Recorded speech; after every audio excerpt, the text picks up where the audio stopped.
cheats, France plans to snoop social media to find out who's not paying their fair share. And in tonight's Raw Moment, that thumbs up shared between the U.S. President and Vladimir Putin. All right, it's time to meet our panelists for tonight. We have, of course, Darren McCaffrey, our political editor at Euronews. Darren, which of these stories do you like? Really fascinating what Emmanuel Macron was saying in front of Donald Trump and indeed Vladimir Putin at the weekend about nationalism and how he feels that if you're a good patriot, you aren't necessarily nationalistic. Though might test some accuse Emmanuel Macron of being a little bit nationalistic in the sense of talking about Europe as a nation state. Yeah. Indeed, but it's a massive hint, with this audience there. All right. Also joining us tonight is Sajid Karim. He's a British MEP with the Conservatives and belongs to the ECR group here at the Parliament. What about you, Sajid? Which of the stories are you watching closely? Well, after that introduction, I almost feel I have to say British Conservative, but I come in peace.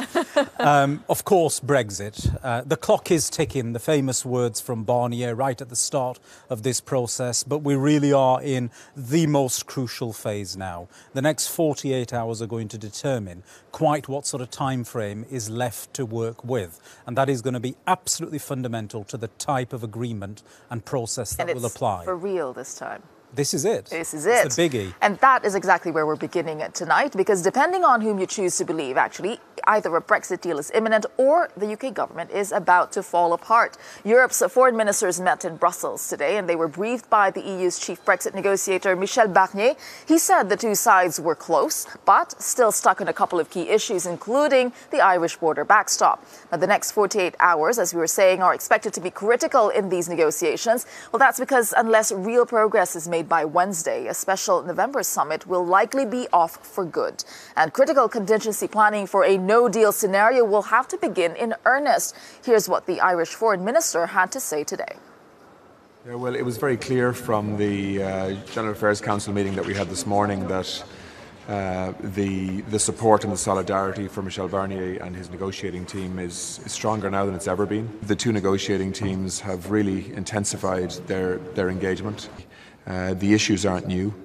There is still clearly work to do between the two negotiating teams, and I think we need to give them the time and space now to finish that job. I mean, those of us watching it really closely today, we heard that there was a possible draft Brexit deal already that could be presented to the UK cabinet. Then we heard from Theresa May's office. Bring us the latest, Darren. What's up? Yeah, I think the thought process was meant to be that some ways after that General Affairs Council meeting this morning that we would potentially have a deal that May could then put forward to the cabinet, hopefully get cabinet approval in the UK, and then we would see a special EU Council summit before the end of the month. Now, that timeline is still possible, as we were saying, if it happens within the next 48 hours or so. Now, at the moment, as you say, there's been lots and lots of rumours about the prospect of the deal. Michel Barnier apparently has said that it is essentially all but there. In saying that, Downing Street in the last hour have issued a statement in which they say that we should take these things not just with a pinch of salt, this idea that a deal has already been done, but rather a bucket of salt should be applied, Tessa. So I think there is a sense that a deal is very close, potentially imminent. But, of course, what this all hinges on is not whether there can be a deal between Brussels and London. I think most people now accept that is going to happen. It's whether Theresa May can sell this in the cabinet to British parliamentarians, because if she doesn't, and if she doesn't do it in the next, couple of days or so, we are then looking at the idea of no deal being ramped up. Not that you say that. There will be no deal, but that no-deal scenarios will have to be put in place. So that's actually still a possibility. I mean, Sajid, you were saying that this time it's crunch time for real. 48 hours, which we've already heard before. We've heard all these words before. What makes this time different and for real? Well, the last time you had me on your show, I said I'm going to put my neck out and I'm going to say there will not be a no-deal Brexit. I absolutely stick by that. Okay. I think Darren's right. We will get an agreement between Brussels and Theresa May. The issue is, can that get through Cabinet? And if it gets through Cabinet, can it get through the British Parliament? And that is where I see the deadlock. At this moment in time, even when the negotiations are ongoing, you have members of the Cabinet that are publicly announcing changes to their own position compared to what they agreed to in Chequers. Now, that is not making the Prime Minister's life any easier. And the problem with this is if we don't see it happen this week or in the next 48 hours, hence why, as you said, we've had crunch weeks before, we've had all these terms over the last few weeks. It then makes things very, very tricky for Theresa May, because that means that we will probably then not see a summit on Brexit until the one that's planned in December. And that means if that's then brought back to the UK, it gives very, very little time for the Westminster Parliament to debate these issues, which means it might get pushed beyond Christmas, and that is not what Theresa May wants to happen, because the idea that MPs might have time with a glass of wine in their hands and switch the other to brood on this, what happens if it doesn't? It might well fall apart. So where do we find ourselves if it doesn't get through? Well, if you have deadlock in Parliament, then it really is a case of, well, where do we go from here? Because technically, on the 29th of March, the default position is you're going to leave without a deal. But the Parliament will have to step in at that stage. And my own guess is, rather than go for a general election, we will then end up with a further referendum. And that is something that Gordon Brown today predicted as well. He did, but I think that's really unlikely in the sense that MPs don't have that power, really, because it would have to be enacted by the executive, and the government have made it very clear that they don't want a second referendum. I think if we are looking at a no-deal scenario, you're right in suggesting there is not a majority in the British House of Commons for no deal. In fact, far from it. I think you would then be potentially looking at a general election. But the thing with the general election, Darren, is the MPs have to vote for it. They are not going to. They will vote for a second referendum, but they won't vote for a further general election. I mean, there is so much uncertainty here, and I think what we should not forget is that who gets stuck in all of this uncertainty? It's the business community. I mean, they're having a hard time trying to understand how to plan for this, right? So for more on this angle, I'm going to be joined by Luisa Santos. She's director at Business Europe, a very important part of the story, and she chairs the lobby group's Brexit task force. You are in touch with a lot of businesses. I mean, here we are talking about the Brexit deal, but what are businesses telling you? Well, they are telling me that there's very few things that they can do at the moment with all this uncertainty, but they are surely trying to prepare for the worst case scenario. Time is running, as you've discussed before, and of course there's a number of things that we don't know what will happen. A lot of things don't depend on business. For instance, if we don't have infrastructure, if we don't have customs working as they should, if we have deadlocks in IT systems, all this does not depend on business, but of course what business is trying to prepare is to make sure that their supply chains continue to work even in the case of no deal. All right, so preparing for that worst case scenario, which industries are going to be hardest hit by this? You're talking about customs, trade, so which industries are you looking at closely? I mean, everyone will be exposed in different ways. Of course, we have, for instance, the food sector that depends a lot on the existing supply chains, that depends a lot on quick deliveries. You know that there's a lot of perishable goods. So if the goods are stuck in the customs, this creates problems. But also we're talking about high duties. We talk about duties that can go up to 20, 30%. So it will be an extra cost for companies. While you had other sectors that depend a lot on certification, on testing, for instance, the electrical appliances. We don't know what will happen with these goods once the UK leaves. And the same goes, for instance, for sectors like chemicals or pharmaceuticals, where the substance need to be registered before so that they are accepted in the market. So there's a lot of insecurity in these sectors, but also on sectors that depend on workers. Our companies have huge investments on the UK. What will happen with the workforce of EU citizens that we have in the UK after Brexit? These are just some examples, but of course there are others. For sure. And Luisa, I mean, I think the key here is that nobody knows, and your guess is as good as ours as to what the result will be. Is it too late for companies to be coming up with contingency plans at this point when we don't know either one way or another? Well, the problem companies have of putting in place contingency plans is precisely they don't know. So we expect that at least even if there is no deal, the two sides need to prepare some sort of phase out to make sure that we don't have complete disruption. Because if the customs people are not ready, if we don't have enough people in the customs, if we don't know what duties the UK will apply to EU products, for instance. I mean, there's limited things that the companies can do in this scenario. So we need also the two sides, if indeed we see that there is a situation of no deal, that they need to prepare just to avoid complete disruption and chaos that we don't want. All right, thank you very much for that. Luisa Santos, Director at Business Europe, bringing us the insight, the view from business and the industry. I mean, it's an impossible task to plan based on something you don't know, isn't it? I mean, I really feel for industry here. And it's not, it's on both sides. It's in the United Kingdom and throughout the European Union. And I'm receiving representations on a daily basis, both from constituent businesses in other parts of the UK and further afield as well, particularly those that export into the United Kingdom and vice versa.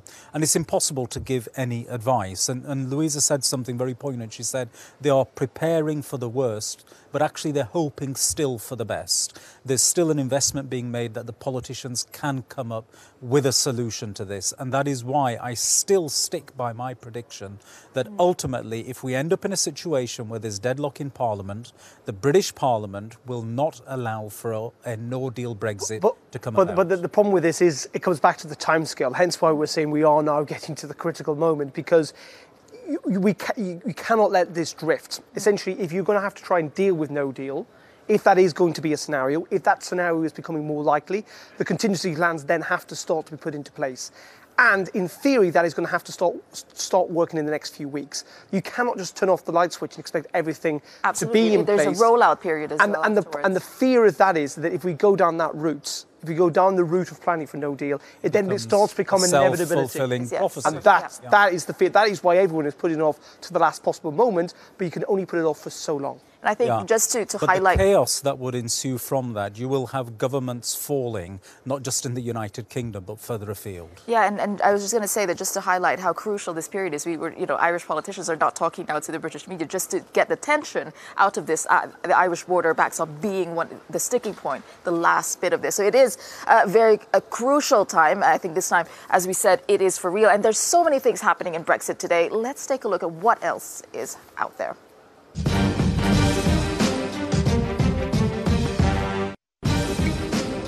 Calling for mutiny. Britain's former Foreign Secretary and leading Brexiteer Boris Johnson is in the limelight once again. He's advocating cabinet mutiny over Theresa May's Brexit plan. Mr. Johnson struck a despairing tone in his Daily Telegraph column. I really can't believe it, but this government seems to be on the verge of total surrender. With every day that passes, we seem to be getting more craven, he wrote.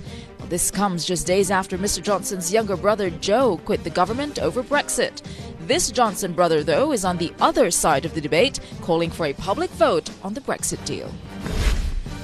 On standby, as the Brexit deadline approaches and a no deal becomes ever more likely, British Defence Chief General Sir Nick Carter says the army is ready to step in to assist with the fallout of crashing out of the EU.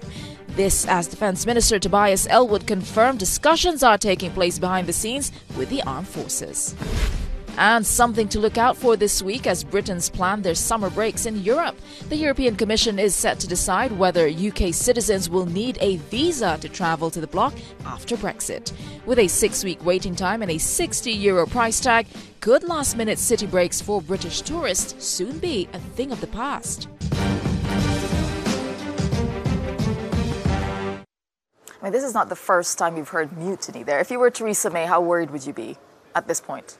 Well, ask the politician. Yeah, I know. Ask the politician. It's Boris Johnson. What can I say? And I read that article and I saw phrases in there that just spelled desperation for me. He clearly has lost his touch with the country.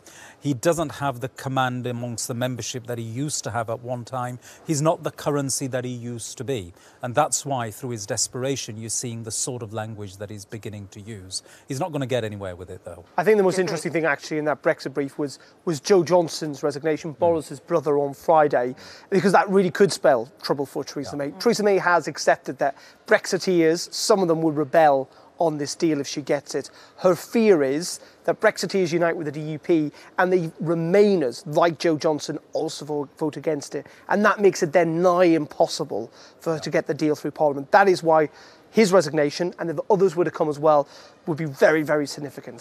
So that's what she's looking out for. Yeah, Sajid. No, absolutely. I mean, this is a new front that has been opened up with Joe's resignation. And this is extremely concerning. Was it unexpected? It was a surprise, I think. Completely unexpected. Completely. And I think that's why I can imagine the whip's operation in the House of Commons has gone into overdrive with people who are of Joe's mindset. And that's not to say, of course, Labour, the Labour Party, the British opposition party, have found themselves equally as divided this weekend, with Jeremy Corbyn, the leader, telling the German newspaper that Brexit can't be stopped. And yet the Brexit spokesperson on TV today insisting that there is still time for a second referendum and that Brexit can't be stopped. Just a constant reminder that, you know, to anyone who does not live in Britain, this country is divided down the middle on Brexit, what should happen next, what should happen if there's a deal or no deal, or whether there should be another referendum. As you were saying earlier before the show, that no one can blame the British now for not being interested in Europe, because all we talk about is Brexit. But now it's time to move on, because this weekend we saw events take place across Europe to mark 100 years since the end of the First World War. And there was one common theme in the speeches of European leaders. Here's today's You Said It. Le patriotisme est l'exact contraire du nationalisme. Le nationalisme en est la trahison. En disant « nos intérêts d'abord et qu'importe les autres », on gomme ce qu'une nation a de plus précieux, ce qui la fait vivre, ce qui la porte à être grande, ce qui est le plus important, ses valeurs morales. Die Sorge etwa, dass sich wieder ein nationales Scheuklappendenken ausbreitet. Der Erste Weltkrieg hat uns gezeigt, in welches Verderben Isolationismus führen kann. Und wenn Abschottung vor 100 Jahren schon keine Lösung war, wie könnte sie das heute sein? In einer vielfach vernetzten Welt mit 5-mal so vielen Menschen auf der Welt wie damals. Ci, którzy kibicują dzisiaj w Europie nacjonalizmom, ci, którzy obstawiają dezintegrację i konflikt, nieuchronnie doprowadzą do zagrożenia absolutnie fundamentalnego także dla naszej polskiej niepodległości. Do you think they planned and took this opportunity to use this stage to talk about the same thing? I mean, it's no coincidence. They clearly did, and obviously Emmanuel Macron was speaking to both Donald Trump and President Putin when he was making those remarks on Armistice Day. I do think there's a slight element of irony here that we've got national leaders talking about nationalism during a time in which people, to commemorate a time when people give their ultimate sacrifice to the nation state, stood in front of flags representing the nation. So it could be a bit rich for Emmanuel Macron to start attacking Donald Trump about nationalism when he is doing that. I get the essence of what he's saying, but people could counter him slightly by saying that he is, in a sense, a European nationalist. Okay, if there's not a country called Europe at the moment, he may well like to see one. And so in that essence, what is one person's nationalism is another person's patriotism, or it's another form of extreme views in all of this. I look at, like, you look at Scottish nationalism, for example. Lots of people don't see that as an extreme form view. People wanting to see Scotland as a nation. I think some would define it as there's an element of superiority in how some nationalism but surely is defined. I see it slightly differently. Okay. But when I hear President Macron speaking and Angela Merkel speaking, I hear the voice of those that are trying to preserve the multilateral fora, which was developed after the Second World War. There was no EU flag that you could fight under before the Second World War took place. Now, today, who are the two people that are deconstructing the international world order? It's President Putin and President Trump working hand in glove. And you have then the Chinese coming on board because it's in their interests to make sure that a multilateral floor isn't the point doesn't exist. He was attacking President Trump's America First policy. But are we genuinely saying that Emmanuel Macron does not have a France First policy? Because if he did, or if he didn't, look at the Khashoggi murder by Saudi Arabia a few weeks ago. Where was France when they've been asked by Germany to stop selling arms to Saudi Arabia. No, he was operating a France-first policy. I'm just saying, but what you do not is Emmanuel have, Macron a little bit hypocritical? What you do not have is a French president that is dismantling the international world order. For instance, a matter of weeks from now, unless the Americans remove the blocks they have placed at the WTO, the arbitration system at the WTO is going to freeze. Okay? That is a fundamental dismantling of the international trading regime that we have in place. France is not doing that. Who is doing that? It's the Americans, backed up by the Russians. I mean, but he's also talking about a European army because he can't rely on America anymore. I'm just saying, like, you know, nationalism can show itself in lots and lots of different ways, and Emmanuel Macron is putting Europe first. But I do want to raise another. Another point, because we're talking about the message being for Trump, Putin, and people outside of Europe, but then there's also the inside kind of nationalism that they're having to deal with. I mean, for a ceremony that unites them, don't you see? Is it the cracks in Europe, the rise of nationalism in Europe, creating that division? Also the target of this message? I think. Well, I don't. I think Emmanuel Macron's message is not to Marine Le Pen supporters, but he does have to address them from time to time, and not has to appear. But to say to Europeans, like, there is this rise of nationalism, and we should come together, and this is the vision of Europe that we have. Those coming up. Look at the two people giving that message.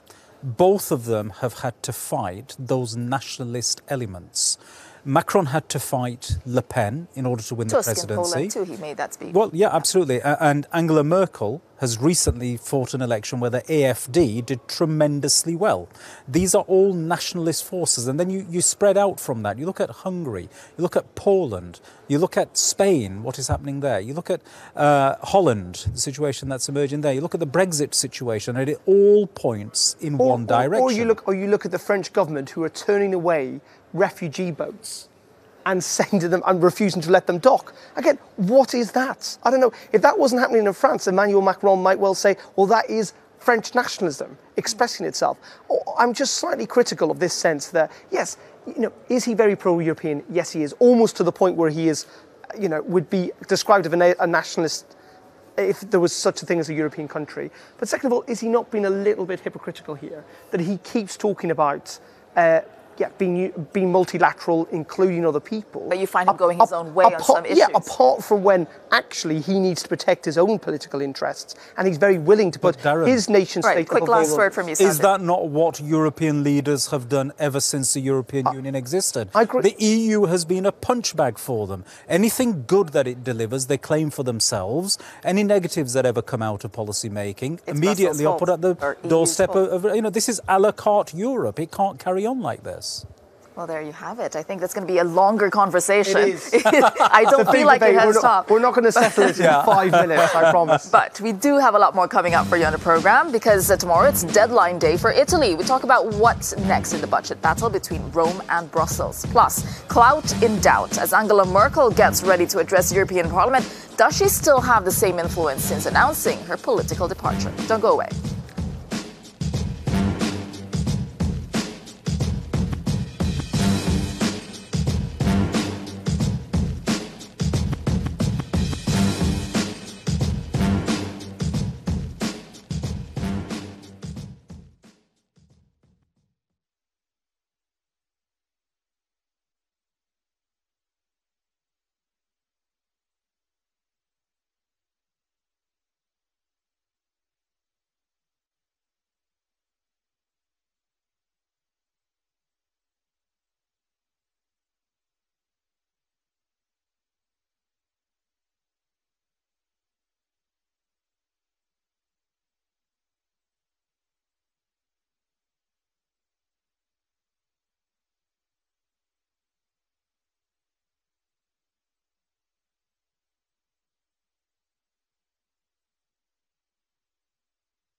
Well, you might expect that students reserve a welcome, like for a pop star, like that you're seeing on your screen right now.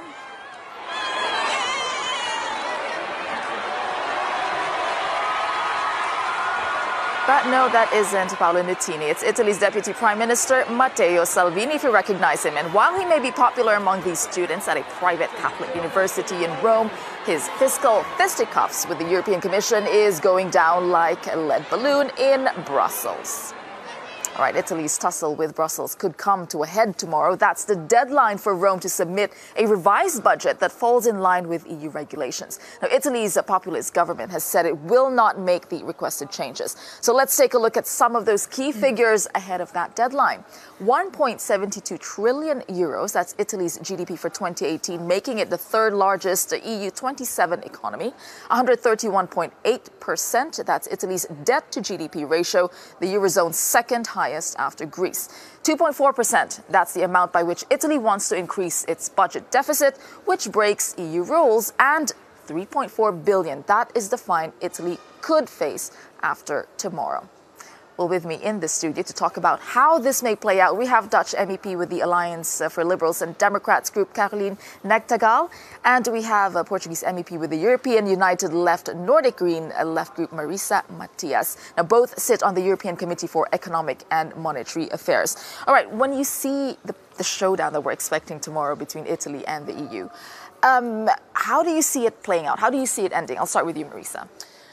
Honestly, I think that the Commission is not managing it that well, to be completely frank. And I wish I would have listened to the Commission saying some words about, for instance, the racism and the xenophobia of the Italian government. And we didn't hear much on this dimension. And I don't think, as we see the reception in these universities, quite clear that instead of becoming punished, is becoming a hero. Salvini is becoming a hero in his own country. So by applying somehow discretionary rules, the Commission is making him a hero and is playing the role of the victim, and it doesn't help at all. And so we cannot say that 2.4% is against European rules, as the limit is 3%. And we have seen over the last years the European Commission applying this rule in very discretionary ways, as I said. Considering the debt to GDP already being very high, of course, but we have significant. Yeah, but we have several countries with excessive deficits over the 3%, and the debt, and also surplus, and the Commission selects. Well, you bring up something interesting, and I'll put this to you, is because you say Matteo Salvini becomes a hero, and the more that Brussels pushes back, the more popular he becomes in Italy. Do you see him standing his ground, and how is that going to end if he does? Well, I really hope that tomorrow, when they come up with a new budget, that it's much, much better, because I have so many concerns about this budget. I'm concerned about, well, my favorite holiday country, Italy, what happened right there. And I think there are two main issues and main problems with the current budget, and that's are the measures. And the first thing that the measures is that the measures have to contribute to a much better performance, structural improvement of the economy of Italy. And what they suppose right now with the basic income or the age of retirement, that concerns me very, very much, especially the figures you showed to us about the debt and the deficit. And the second thing is the figures they used, and well, they are not correct about the deficit of 2.4%, and the Commission forecast 2.9%. So that doesn't work right now, not for Italy and not for Europe as well. I mean, this is not the first time that we've seen this. We remember Greece when they were also pushing back for some time. Portugal. Yeah, and Portugal. But the pushback, I mean, for trying to choose growth and be against austerity versus austerity that's coming. Is this becoming the Italy showdown with Brussels? Is it becoming a debate or a referendum on austerity itself, on the value of austerity itself? I don't think that, honestly, I don't think that the Italian budget is an anti-austerity budget. But this is a very difficult position, as I said, because it's just a fake anti-austerity Why? budget. Because if they don't spend, if they don't spend on growth and social welfare, that would be austerity for those. But they don't invest as well. They propose, for instance, to cut real important investments like the train connection between France and Italy, which has European investment, France investment, Italian investment, and they are proposing to cut the investment. So to be a real and concrete and proper anti-austerity budget, it should have some investment included and not even more than there exists now, and not cutting what is being proposed by the time. But in any case, I don't agree also with this measure, but I'm sure by totally different reasons I don't agree with the measure of the minimum income, because that's not the way to fight against unemployment. There are other ways to do that. But in any case, again, the Commission, by playing the game of all the time using a different criteria depending on the country, which is at stake, because if it is Greece or Portugal, you can do something. If it is France, you do nothing. If it is Germany, you do nothing. And then if it is Italy, and Italy is bigger than Portugal or Greece, then you try to do something, but you promote a hero, a national hero, with a program which I think is unacceptable if we consider the European values, so-called European values, but we don't see them anymore. I mean, I want to bring in what the former Eurogroup chief, Jeroen Dijsselbloem, said. He said, on reforms, we have asked a lot of the Greek people, referring to Greece, too much. Reforms are hard enough to accomplish in a society with a well-functioning government. This was obviously not the case in Greece. Greece is obviously not a success story. Yeah. Is this a way of saying that, possibly there's another way to go about things, that maybe Italy is possibly could be given a chance? No, you're fully right, because Greece is not a good example, and we hopefully will learn from it.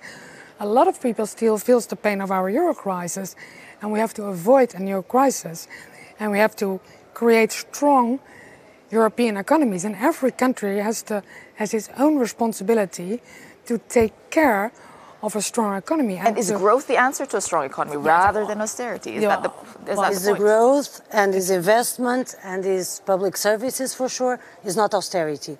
But not with measures like that. I think we will not find a way to be closer. Well, but we have to show, and I think the European Commission has a real task. Right. And you cannot have too many options how you deal with countries. Okay. That's for sure. No, that's the problem. We'll be watching this closely, because there will be a debate and on this tomorrow, which we'll be keeping an eye on. All right, let's turn to France now, because the country's tax inspectors have a very 21st century solution to an age-old problem. Here's today's Power Play.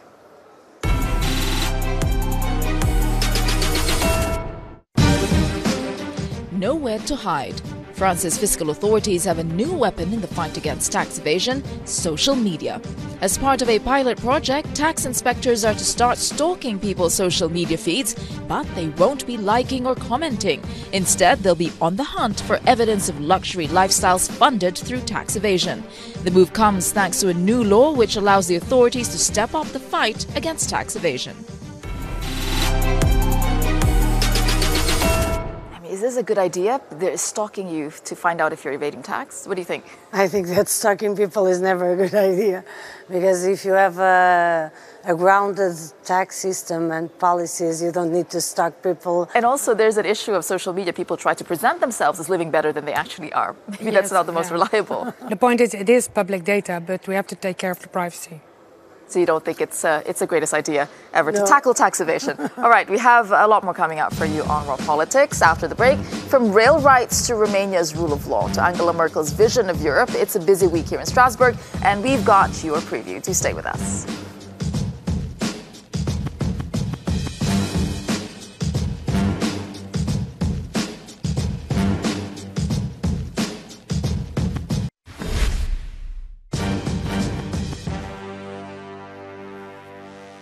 Welcome back to Raw Politics. Now, you could say this week in Strasbourg is as busy as it is diverse. From Angela Merkel to rail passenger rights to arms sales, it's all on the official agenda. Now, here's everything you need to know about Strasbourg in 60 seconds.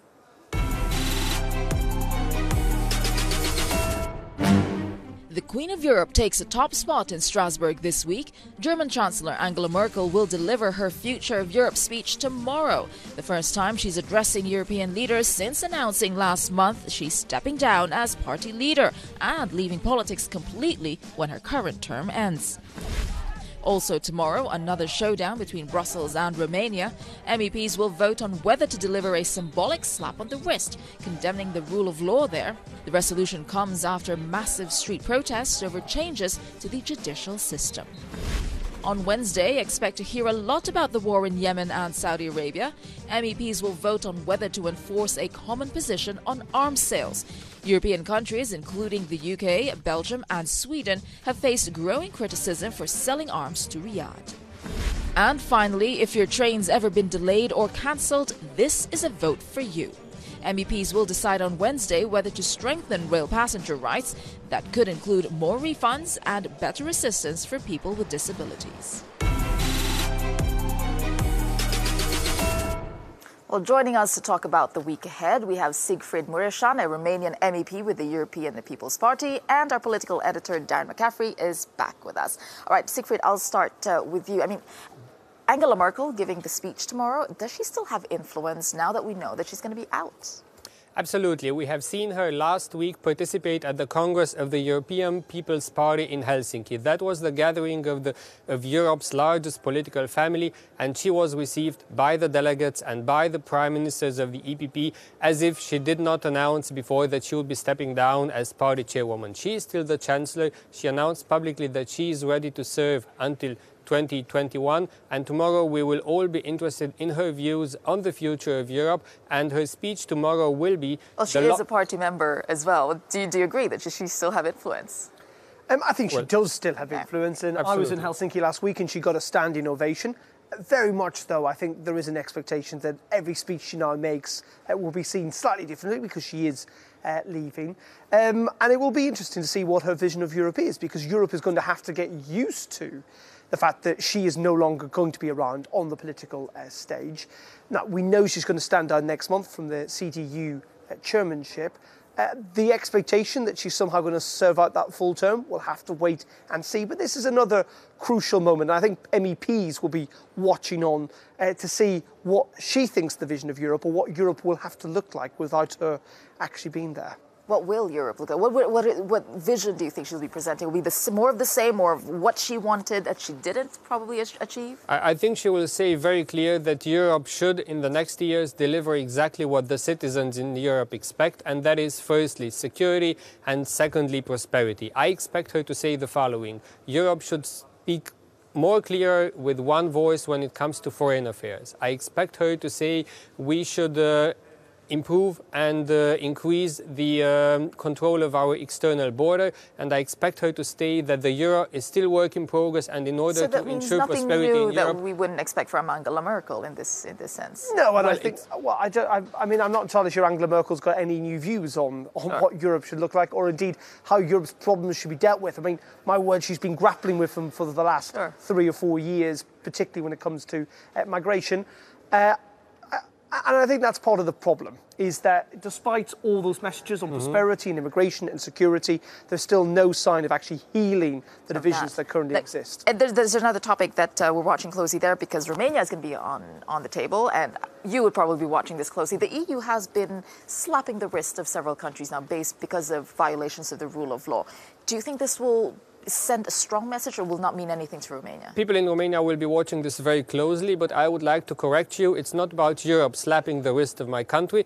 It's about Europe supporting what the people of Romania expect. We have all seen, since the beginning of 2017, the people of Romania going to the streets to defend the rule of law, independent judiciary. Well, the government and the people were separate into two things. Absolutely, absolutely. And what Europe will say tomorrow is, we are standing on the side of the people of Romania. We want good governance, we want European values, and we want rule of law for Romania. But the government in Romania now is taking things in the wrong direction. What are they doing? They're trying to make it easier to dismiss judges and prosecutors, which means a political control over judiciary, mass pardoning, amnesty, all of those measures which would serve politicians and not the people. concrete terms? Absolutely, yes. It would mean that Europe is standing by the side of the people of Romania in their fight to ensure the rule of law, independent judiciary, just sending another message. I mean, and that's the problem, particularly with the European Parliament, is to a large degree all it can do is send messages. I think on top of that, interestingly, we were just talking about this before we came on air,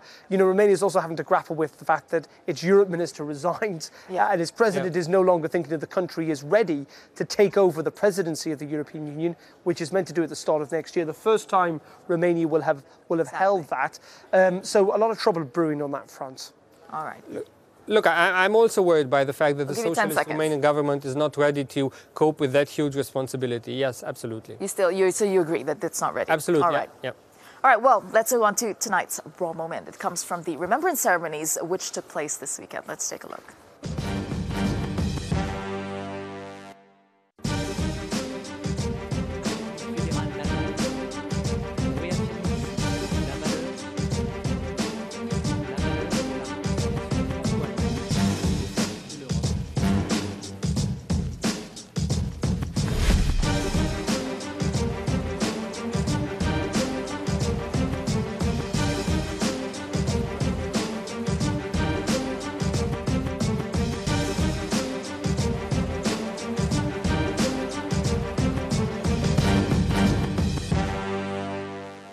I was saying images, pictures, video. I mean, these are more powerful than words. Which of these do you think was the most important, which stood out for you that in terms of nonverbal cues or messaging? Look, if I'm looking around from Europe, I'm seeing that there's a more and more aggressive Russian Federation. I'm seeing war in the Middle East. I'm seeing lots of problems in Africa, and I want Europe to stay united. And that's why seeing the German Chancellor and the French President united, I think that's the first prerequisite for a united Europe. I'm worried by the thumbs up between the Russian and the American president. All right. Some way for them to interact. I mean, certainly, though, you know, 5 seconds, Aaron. Quite a strong image seeing Angela Merkel and Emmanuel Macron 100 years on from the start. All of it. The end of the First World War. Indeed, we saw a lot of strong images. All right. Thank you so much for watching us tonight on Raw Politics. We'll see you again tomorrow.